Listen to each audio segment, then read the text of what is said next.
Good morning, class. Hope you guys are doing good, revising all the previous chapter and giving lot of mocks. We are back again. This is part 2 in the continuation of the chapter that is Judiciary, chapter 6 from class 11th NCERT. That is Indian Constitution at Work. In the previous video, we discussed that what do you mean by judiciary? What do you mean by independent judiciary? And how can we ensure the independence of judiciary? We discuss all that. मैंने आपको ये भी समझाया कि independence मतलब ये नहीं है कि जुडिशरी इंडियन गवर्नमेंट के लिए या किसी के लिए अकाउंटेबल नहीं है. I try to explain that Indian constitution के लिए, लोगों के लिए जुडिशरी की भी अकाउंटेबिलिटी है. ठीक है. उसके बाद बच्चों, मैंने लास्ट वीडियो में आपको इस पॉइंट पर आकर छोड़ा था कि भारत में जो स्ट्रक्चर फॉलो किया गया जुडिशरी का, जो हायरार्किकल ऑर्डर है, एपेक्स पे है, टॉप पे है सुप्रीम कोर्ट, उसके नीचे high court and then lower courts. And lower courts can be further divided into the subordinate courts you can say and local courts you can say. वो सब चीज़ें वहाँ पर हैं. What NCERT says ना, NCERT is using 4 ways. I can show you. अच्छा, NCERT का diagram मैंने नहीं दिया है. Like this you can say see कि हाई कोर्ट है और ऊपर उसके ऊपर सुप्रीम कोर्ट है, नीचे डिस्ट्रिक्ट कोर्ट और सेशन कोर्ट्स भी हैं, सिविल और क्रिमिनल कोर्ट्स ऐसे करके हैं. थोड़ा आई एम सेइंग कि ऐसा नहीं है कि सब अलग अलग है, इंटीग्रेटेड है. तो लिखा है the constitution of India provides the single integrated judicial system, मतलब सब आपस में जुड़े हुए हैं. India does not have separate state like the other federal countries of the world. Like in federal country, they have different jurisdiction at the state level and different jurisdiction at the central level. So we do not have that structure. It is a tyrannical structure where Supreme Court at the top, High Court below, and the district and subordinate court at the lowest level, which I try to explain to you at the lower court. The lower court function under the direct superintendence of what? Higher courts. जो ऊपर है, जो ऊपर courts हैं, उनकी presence में, उनके निर्देशों पे चलता है. तो what I said, this is apex court, supreme court and the high court, and नीचे बच्चों लोअर कोर्ट्स, जिसे कि मैंने यहाँ पर वर्ड यूज किया है, that is district and subordinate courts. This will be the structure of the judiciary, जो कि आपस में क्या है, इंटीग्रेटेड है. मतलब कि बच्चों the jurisdiction of supreme court will be entire country will be the बच्चों जुरिडिक्शन. ये बच्चों स्टेट, पर्टिकुलर एक स्टेट हो जाएगा, and then the jurisdiction will be the district और जो एरिया पे कवर कर रहे हैं. ऐसा करके समझना है. Now pause the video, try to understand किस तरह के डिसीजंस लेते हैं ये. सुप्रीम कोर्ट का जुडिक्शन की बात करें, जुडिक्शन इज कारछेद area of work. Its decisions are binding on all the courts. अभी जस्ट सिखाया बच्चों कि जो अगर ऊपर वाला है तो नीचे वाले सभी कोर्ट्स के पे वो जारी होगा. तो क्या इसके डिसीजन पूरे भारत के लिए है ना. कैन ट्रांसफर जजेस of high court, they can transfer जजेस, है ना, एक जगह से दूसरी जगह तबादला यू कैन से कर सकते हैं. Can move cases from any court to itself. अगर उन्हें लगता है कि ये कोर्ट, सुप्रीम कोर्ट को इस केस को हियरिंग करना चाहिए, तो वो केसेस शिफ्ट कर सकते हैं हायर कोर्ट पे. Can transfer cases from one high court to the another. अगर लग रहा है कि नहीं कर पा रहे हैं वो, दैट इज उस दूसरे कोर्ट में ज़्यादा बेहतर रहेगा, तो ट्रांसफर भी कर सकते हैं. सुप्रीम कोर्ट का इतना ज़्यादा जुरिडिक्शन है, आई एम ट्राइंग टू से. सर समझ में आ गई, ये चीज़ समझ में आ गई. तो अब बताइए हाई कोर्ट का क्या है. Can hear appeal from the lower court. हाँ, अगर मान लो जो मैं ट्रायंगल बना रहा हूँ यहाँ पर, और ये सुप्रीम कोर्ट है और ये हाई कोर्ट है, ये लोअर कोर्ट्स हैं, तो इसमें क्या है, मान लो कि कोई लोअर कोर्ट है, अपने लोअर कोर्ट के वर्डिक्ट से कोई व्यक्ति संतुष्ट नहीं है, तो वो अपना केस लेके हाई कोर्ट में आ सकता है और हाई कोर्ट उसकी सुनवाई कर सकता है. Can hear appeals from lower courts. True, कर सकता है high court. This is true for supreme court also. Can issue Ritz for restoring fundamental rights. Yes, मैंने सिखाया था आपको कि सुप्रीम कोर्ट आर्टिकल 32 का इस्तेमाल करता है, हाई कोर्ट आर्टिकल 226 का इस्तेमाल करता है. They both can use this power of, है ना, दोनों इस्तेमाल कर सकते हैं. Can deal with cases with in jurisdiction of the state. Jurisdiction क्या होगा इसका, मैंने कहा जुरिडिक्शन इंडिया, पूरा इंडिया है अगर, तो इसका जुरिडिक्शन स्टेट है. Exercise superintendence and control over the below courts, ये अपने से लोअर कोर्ट्स को कंट्रोल कर सकते हैं, जैसे कि सुप्रीम कोर्ट हाई कोर्ट को भी कर सकता है। आसान, सेम मोरल सेम है। डिस्ट्रिक्ट कोर्ट्स क्या करते हैं, deal with cases arising at a district, जो डिस्ट्रिक्ट्स में अराइज हो रहे हैं उनसे डील कर रहे हैं। कंसीडर्स अपील और decision given by the lower courts, हाँ मतलब कि डिस्ट्रिक्ट कोर्ट्स इनसे भी जो अगर नीचे कोई कोर्ट है तो उसके डिसीजन ले सकते हैं, है ना। Decides cases involving serious criminal offence, उन नेचर को बच्चों उन सीरियस मुद्दों के ऊपर डिस्ट्रिक्ट कोर्ट बात करता है। ऐसे ही consider cases of civil and criminal nature, बहुत ज़्यादा सीरियस नहीं है लेकिन ये डील कर सकते हैं। सिविल क्या होगा, चोरी चकारी के बच्चों ऐसे केसेस वगैरह लेते हैं। तो ये हो गया jurisdiction, I am try to explain, है ना। अगर ये समझ में आ गया हो तो हम लोग अब स्विच करेंगे जुरिडिक्शन को particular topic by topic, that what is the jurisdiction of the supreme court particular. ये तो मैंने सबकी ओवरऑल बात कर ली, जनरल बात कर ली। उसके बाद अगर jurisdiction of the supreme court की बात करेंगे, the supreme court of India function with in the limitation impose by the constitution. Obviously कोई भी संविधान के परे नहीं है, उनको सबको उसी फ्रेमवर्क में काम करना होता है, तो supreme court is one of them. Function and responsibility of the supreme court are defined by the constitution, संविधान निर्धारित करता है कि कब क्या ड्यूटी है। The supreme court has specific jurisdiction और स्कोप ऑफ पावर, हाँ पर्टिकुलर एक एरिया जिसपे वो काम करता है, starting with these words, that is first of all original jurisdiction, number of cases that can origin only in supreme court, that is original jurisdiction.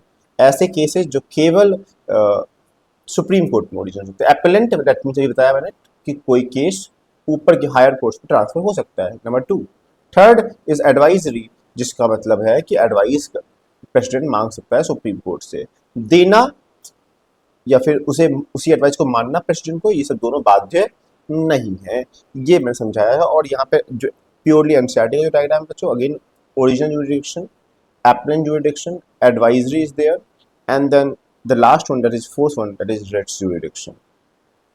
इनके बारे में बात करते हैं। ये क्या है बच्चों, settle dispute between union and state and among the other states.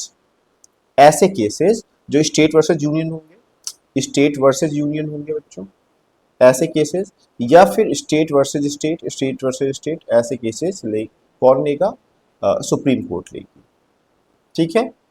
और ट्राइस appellant from the lower courts, अगर कोई मुद्दा है दैट इज सिविल या क्रिमिनल या कुछ भी है, अगर वो सुप्रीम कोर्ट पे आता है तो वो केस को हेयर कर सकता है। एडवाइजरी क्या है, एडवाइस द प्रेसिडेंट, है ना, किसी मैटर में, लॉ मैटर के बारे में एडवाइस चाहिए तो दे सकता है। रेट्स क्या है, again habeas corpus, mandamus, prohibition, statutory quo warranto, किसके लिए, to protect the fundamental rights of the individual. Special power क्या, नंबर 5 क्या होता है special power, that means can grant special leave to an appeal from any judgment or matter passed by any court of the territory। क्या कर सकते हैं ये लोग, एक स्पेशल लीव ग्रांट कर सकते हैं अगर कोई जजमेंट को डिले करना है, अगर किसी की रिक्वेस्ट किसी कारणवश नहीं उपलब्ध है, तो ये पावर भी सुप्रीम कोर्ट के पास है।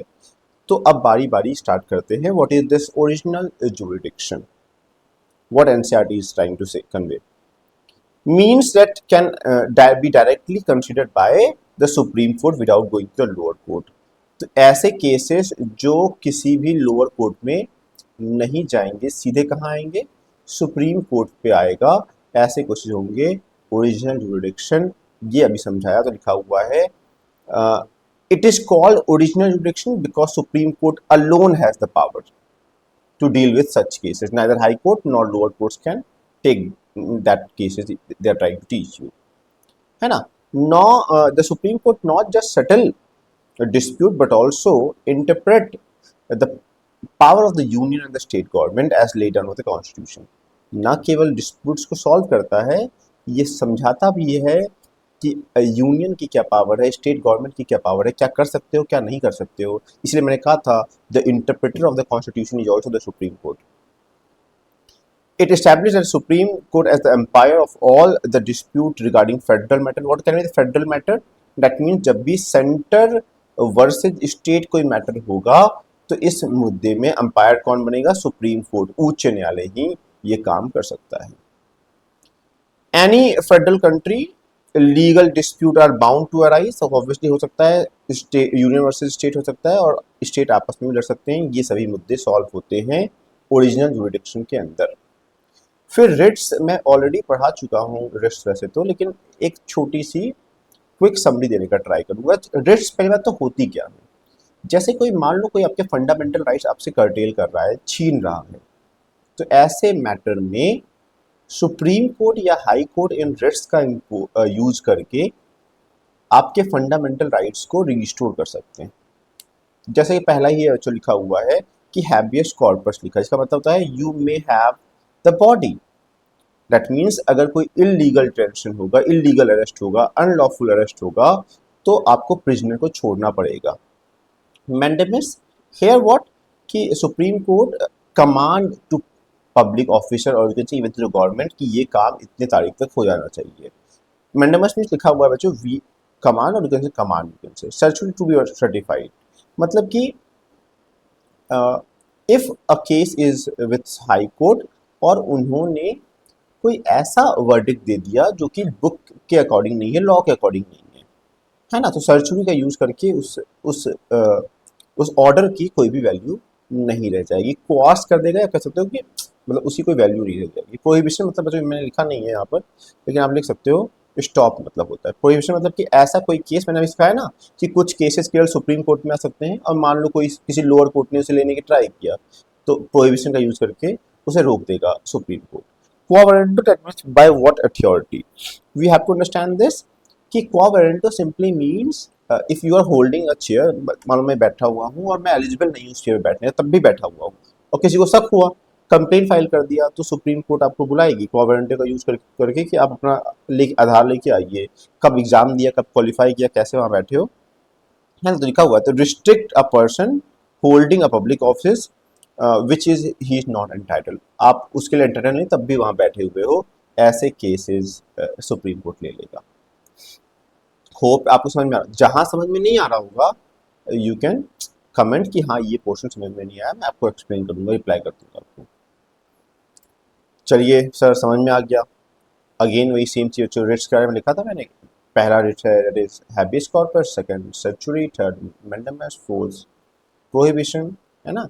यहाँ पर सर्चुरी रिपीट है क्या, प्रोहिबिशन रिपीट था, अच्छा सर्चुरी यहाँ पे हो गया, उसके बाद फिर क्वा वारंटो लास्ट होगा। Appeal jurisdiction that means lower courts appeal कर सकते हैं हायर कोर्ट पे, लिखा हुआ है supreme court is the higher authority of appeal, इसके ऊपर ऑब्वियसली कहाँ ही जाएंगे आप, लेकिन जा ही सकते हैं। अगर मान लो सुप्रीम कोर्ट की 3 जज ने बेंच में कोई वर्डिक्ट दिया है, तो आप 5 जज की 7 ऐसे और नंबर्स में जा सकते हैं। लेकिन यहाँ पे मैं क्या समझाना चाहता हूँ कि अगर आप लोअर कोर्ट से सेटिस्फाइड नहीं है तो आप सुप्रीम हाई कोर्ट में जा सकते हैं, हाई कोर्ट सेटिस्फाइड नहीं है तो सुप्रीम कोर्ट में भी जा सकते हैं। A person can appeal to the Supreme Court against the decision of the High Court. ये पॉसिबल है, high court must certify that the case is fit for appeal, it involve serious matter of interpretation of the law और the constitution. लेकिन obviously high courts को allow करना पड़ता है कि आप जाइए और सुप्रीम कोर्ट में ये आप अलाउड है करने के लिए। वो अलग बात है कि अगर अलाउ आप नहीं भी करते और सुप्रीम कोर्ट को लगता है कि वहाँ वो केस वहाँ आना चाहिए, तब भी सुप्रीम कोर्ट वो केस को ले सकता है। If the lower court has sentence a death, then an appeal can be made to higher court. Obviously मिला है बच्चों, मान लो लोअर कोर्ट ने फांसी की सजा दे दी है, तो हाई कोर्ट में आ सकते हो, हाई कोर्ट वाले सुप्रीम कोर्ट में आ सकते हैं। Supreme court hold the power to decide whether to admit the appeal even when appeal is not allowed by the high court. बताया अभी मैंने, मान लो हाई कोर्ट मना भी करता है तो और सुप्रीम कोर्ट को लगता है कि लेना चाहिए केस, तब भी वो केस वो ले सकता है। कोई दिक्कत तो यहाँ तक आसान लग रहा होगा कि आज मैंने स्ट्रक्चर स्टार्ट किया था जिसमें मैंने बताया कि सबसे टॉप पे सुप्रीम कोर्ट, हाई कोर्ट और लोअर कोर्ट्स हैं। मैंने कहा आपको कि सुप्रीम कोर्ट का जो जुडिक्शन एरिया है पूरा भारत है, हाई कोर्ट का पर्टिकुलर स्टेट है, मान लो 2 स्टेट को ले रहा है, गुवाहाटी हाई कोर्ट मान लो है, तो दो दो स्टेट उसकी जुडिक्शन हो गया, लोअर कोर्ट जिस डिस्ट्रिक्ट में है वो डिस्ट्रिक्ट उसका जुडिक्शन हो गया। And then we are now talking about that power और यू कैन से जुडिक्शन क्या क्या है, मतलब कार्य क्षेत्र क्या था। For example power and function में कह सकते हो कि appellant jurisdiction is the one जिसमें आप लोअर कोर्ट्स के डिसीजन हाई कोर्ट्स में आ सकते हैं, हाई कोर्ट के सुप्रीम कोर्ट में आ सकते हैं। Original those cases which can origin only in supreme court, है ना। ये डिस्कस किया, रिट्स डिस्कस कर लिया है. Now we are discussing about this.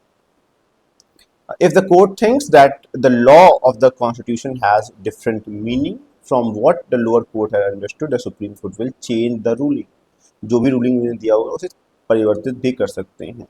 और हाई कोर्ट के पास भी एपेलेंट जुरिडिक्शन है, तो हाई कोर्ट के पास तो ओरिजिनल जुरिडिक्शन भी है, हाई कोर्ट के पास तो एडवाइजरी तो नहीं कह सकते हैं, एडवाइजरी एपेलेंट भी है, रिट्स भी है. ये समझाया आपको मैंने. एडवाइजरी मतलब क्या हो गया, the president of India can refer any matter on the public importance involve interpretation of the constitution to supreme court, कर सकते हैं.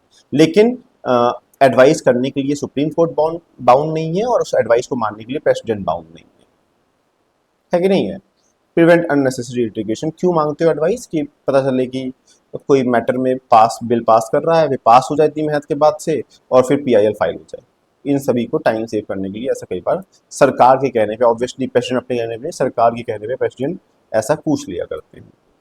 Other power, unified nature of judiciary, that is decisions made by the Supreme Court are binding to the all the courts. अभी समझाया मैंने पूरे भारत के लिए. The Supreme Court itself is not bound by its decision and can any time review it.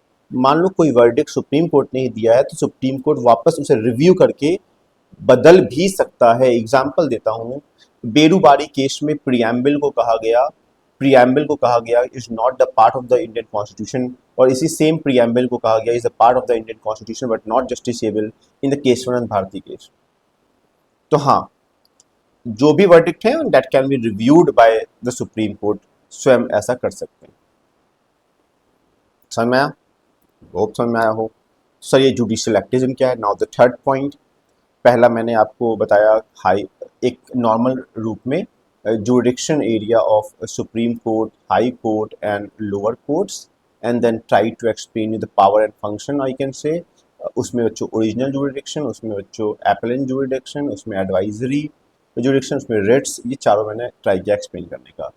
Word name says a lot. Judicial activism means now judiciary is active. That means in past they were traditional judiciary was there.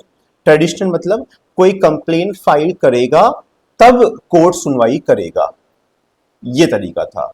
अब क्या है, proactive है. अब इसके लिए wait नहीं करेगा. PIL can be also file. Public interest litigation allows petition for public और गुड और एक्सपेंस राइट.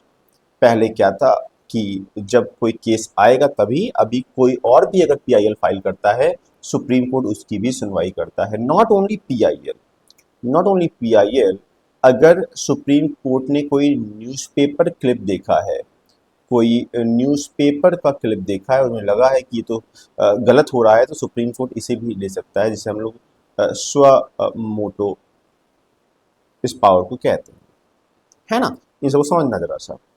तो क्या है जुडिशियल एक्टिज्म? क्या है वही समझाया आप लोगों को मैं. Judicial activism has flourished in India through PIL और you can say social action litigation. समाज के कुछ अत्याचार हो रहा है, कुछ गलत हो रहा है, तो इन सब लिटिगेशंस को अब सुप्रीम कोर्ट एक्सेप्ट करती है.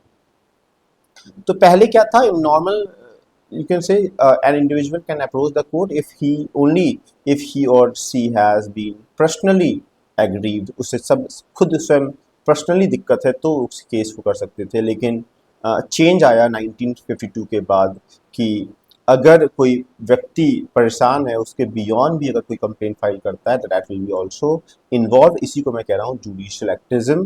जो कि आपने सुना होगा, पीएन भगवती का नाम सुना होगा, जो जस्टिस रिटायर्ड जज थे. उन्होंने बच्चों वहाँ से ये प्रक्रिया स्टार्ट होती है. और यू कैन से एक्सपेंड द राइट्स, जो कि बच्चों पहले तो लोगों को पता नहीं था अधिकार क्या है.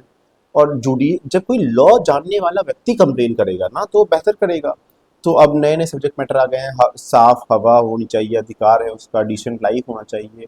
सिर्फ पीआईएल के थ्रू नए नए हम लोग डायमेंशन टच कर रहे हैं अपने ही अधिकारों के.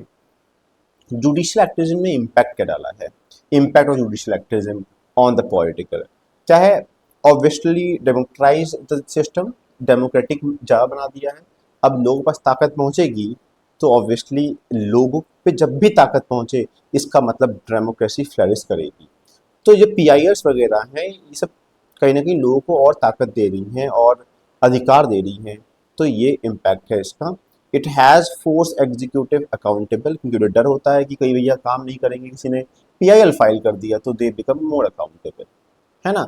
Attempt to make electoral system free and fair, और क्या हो गया इलेक्टोरल सिस्टम, क्योंकि अब सुप्रीम कोर्ट बार बार लोगों के PILs पे कहती है कि अब आपको अगर इलेक्शन लड़ना है तो एफिडेविट लगाना पड़ेगा कि आपके पास कितने क्रिमिनल केसेस चल रहे हैं, आपकी पूरा संपत्ति प्रॉपर्टी कितनी थी, है ना। ये सब आपको एक आइडिया देगा कि व्यक्ति कैसा है, ये सब क्यों कैसे करता है, क्योंकि अब अलाउड है जुडिशियल एक्टिविज्म के नाम पे जुडिशरी ऐसा कर रही है। लेकिन नेगेटिव साइड भी है इसका कि इतने सारे PIL फाइल हो गए हैं, होने लगे हैं कि ओवर बर्डन हो गया है अब जुडिशरी, ऑलरेडी इतने केसेस थे और हो गया है।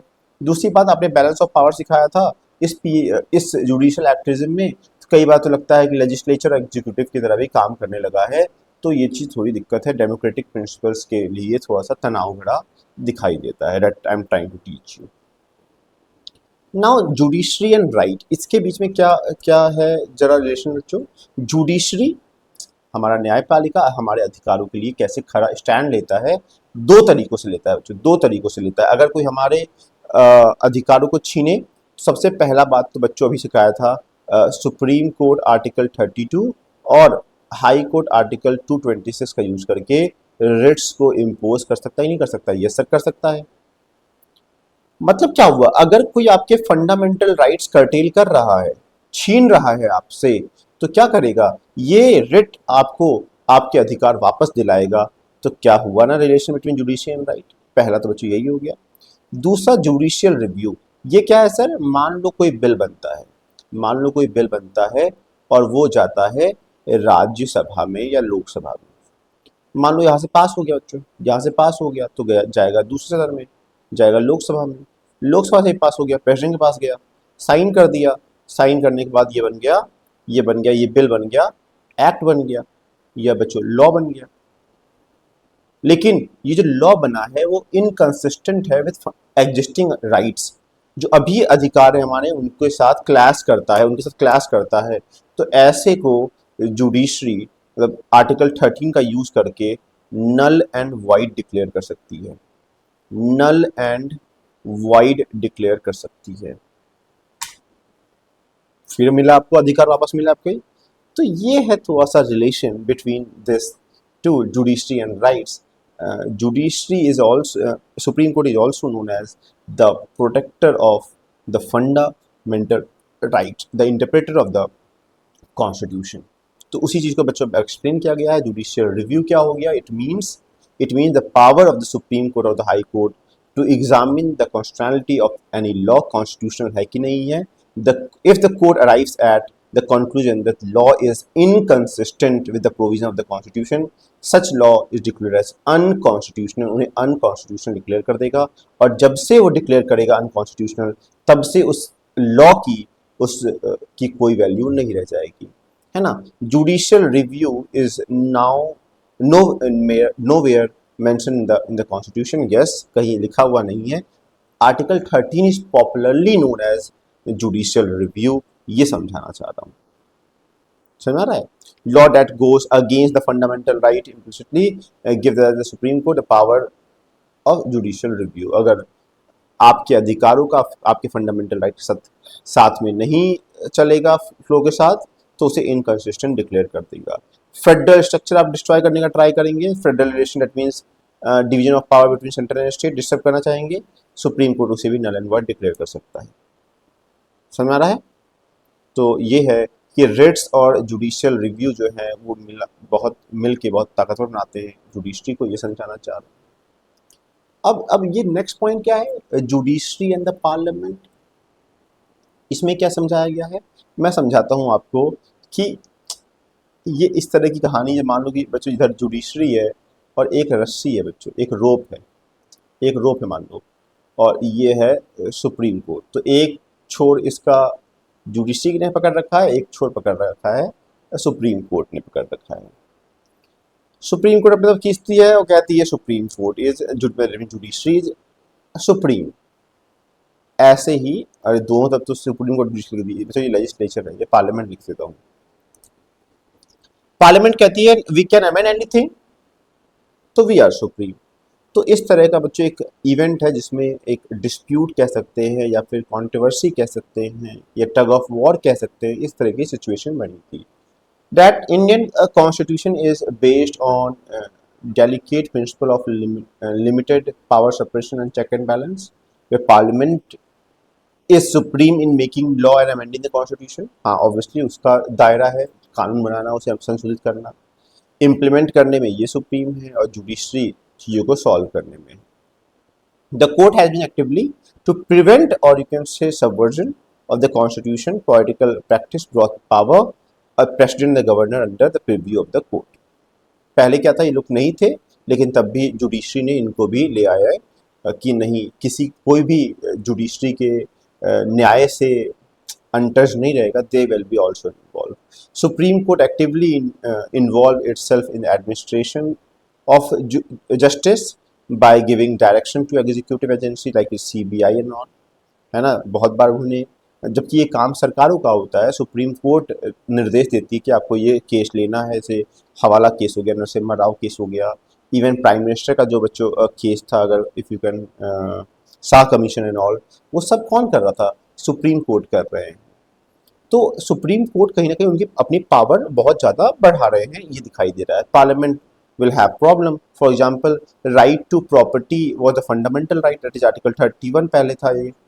तो DPSP को इम्प्लीमेंट करने के लिए, फॉर एग्जांपल DPSP मतलब वेलफेयर करने के नाम पे, मतलब ऑब्वियसली एक्चुअल में करना था, तो वो फंडामेंटल राइट को ब्रीच कर रहा था, आर्टिकल 31 को ब्रीच कर रहा था। वो क्या था कि वो लैंड सीलिंग की बात कर रहे हैं कि अगर आपके पास एक्सेस लैंड है तो सरकार उसे ले लेगी, तो ये आर्टिकल 31 का वायलेशन था। तो सुप्रीम कोर्ट ये करने नहीं दे रही थी, क्योंकि भले आप एक बार कानून तोड़ो अच्छे काम के लिए, बाद में गलत काम के लिए तोड़ो तो कौन देख पाएगा। तो जुडिशरी का ये कहना था कि किसी भी हालत में कानून नहीं टूटेगा अगर DPSP को इम्प्लीमेंट करना है इन दैट केस ऑल्सो।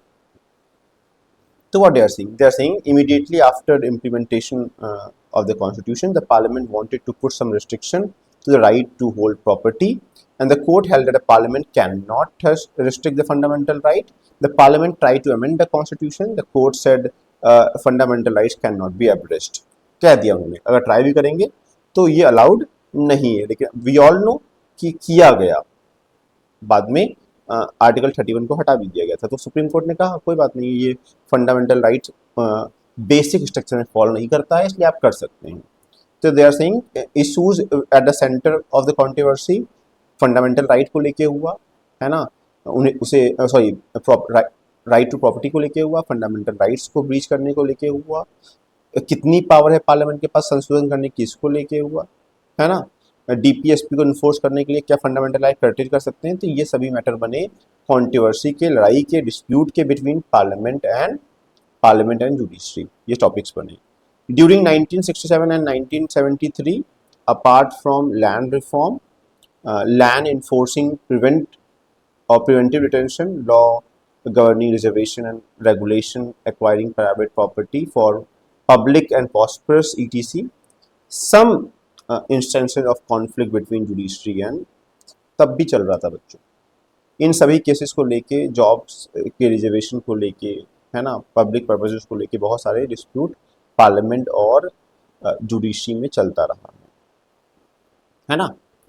मतलब ऑब्वियसली सब चाहते हैं कि, और ये वो है जिसमें से थोड़ा सा डिस्प्यूट को बैलेंस मिलता है। पहली बात जिस बात पे लड़ाई थी, क्या लड़ाई थी, ये वाली लड़ाई थी कि अमेंडमेंट को लेके क्या सब कुछ संशोधन कर सकता है पार्लियामेंट। इसका सोल्यूशन क्या निकला बच्चों, सोल्यूशन ये निकला सब कुछ आप संशोधन नहीं कर सकते हैं, जो भी चीज़ें बेसिक स्ट्रक्चर रहेंगी उसे कोई परिवर्तित नहीं कर सकता है।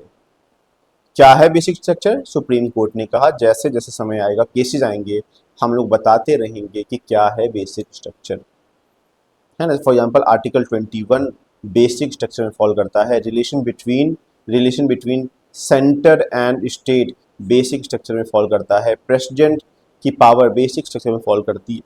तो ऐसे करके उन्होंने बताना स्टार्ट किया, है ना। The court did two more things. The court said right to property was not the part of the basic structure, इसीलिए बदल दिए हो, इसीलिए आप चेंज कर लिए हो, अगर होता तो चेंज करने नहीं देते, ऐसा उन्होंने कहा बच्चों। है ना, the right to property was taken up from the fundamental rights and now become the legal right, you can say, है ना, इसीलिए कर पाए।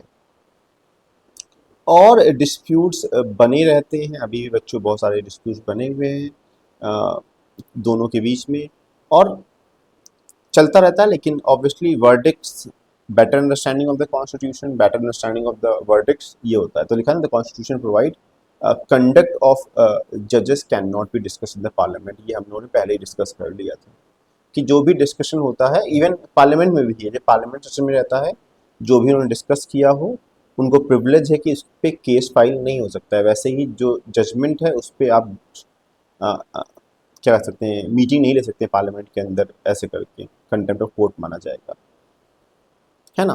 फ्रॉम हियर चैप्टर एंड्स, है ना, we will start next chapter, that is political theory, I can say we will start. Thank you, see in the next class.